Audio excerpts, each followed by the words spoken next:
తీవ్రవాదానికి కేంద్ర బిందువుగా భావించే బారాముల్లా నుంచి వచ్చి క్రికెట్ ఆడేందుకు సరైన షూస్ కూడా లేక ఇబ్బంది పడిన ఒక సామాన్య ఉపాధ్యాయుడు కుమారుడు ఈరోజు టీమిండియా జెర్సీ ధరించే స్థాయికి ఎదిగాడు.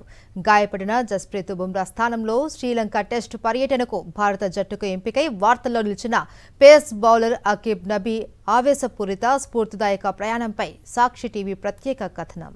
జమ్మూ కాశ్మీర్లోని బారాముల్లా జిల్లా షీరీ గ్రామానికి చెందిన 29 ఏళ్ల అకీబ్ నబీ తండ్రి గులాం నబీదార్ ఒక ప్రభుత్వ పాఠశాల ఉపాధ్యాయుడు.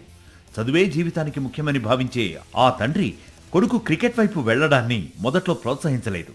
12వ తరగతి సైన్స్ పరీక్షల సమయంలో చెన్నైలోని గ్లెన్ మెగ్రాత్ బౌలింగ్ క్యాంప్కు ఎంపికైనప్పుడు కూడా తండ్రి ఒప్పుకోలేదు.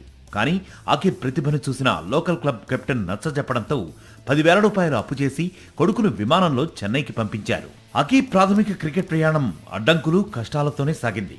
తన సొంత ఊరిలో సరైన టర్ఫ్ వికెట్లు లేకపోవడంతో రోజు ఉదయం 1.5 పైగా ప్రయాణించి శ్రీనగర్కు వెళ్లి ప్రాక్టీస్ చేసి వచ్చేవాడు. బౌలింగ్ చేయడానికి స్పైక్ షూస్ కూడా లేకపోవడంతో లోకల్ మ్యాచ్లలో తన సహచర ఆటగాళ్ల షూస్ అప్పుగా తీసుకుని బౌలింగ్ వేసేవాడు. మాజీ రంజీ ప్లేయర్లు ఇర్ఫాన్ పఠాన్, పర్వేజ్ రసూల్ల మార్గదర్శకత్వంలో తన బౌలింగ్ నైపుణ్యాన్ని పెంచుకున్న అకీబ్ రంజీ ట్రోఫీల్లో సంచలనం సృష్టించాడు. 2 రంజీ సీజన్లలో కలిపి ఏకంగా 104 వికెట్లు తీసి రికార్డు సృష్టించాడు.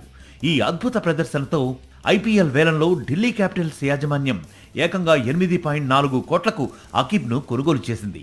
కోట్లు వచ్చినా ఎగసి పడకుండా తన సొంత ఊరు బారాముల్లాలోని పిల్లల కోసం క్రికెట్ అకాడమీ కడతానని చెప్పి అందరి మనసులు గెలుచుకున్నాడతను. ఇండియా ఏ తరపున శ్రీలంక పర్యటనలోనూ మెరుపులు మెరిపించిన అకీబ్ను ఇప్పుడు జాతీయ టెస్టు జట్టులోకి బీసీసీఐ ఎంపిక చేసింది. కష్టాలను అధిగమించి సాధించిన ఈ విజయం జమ్మూ కశ్మీర్ యువతకు ఒక దిక్సూచిగా మారింది.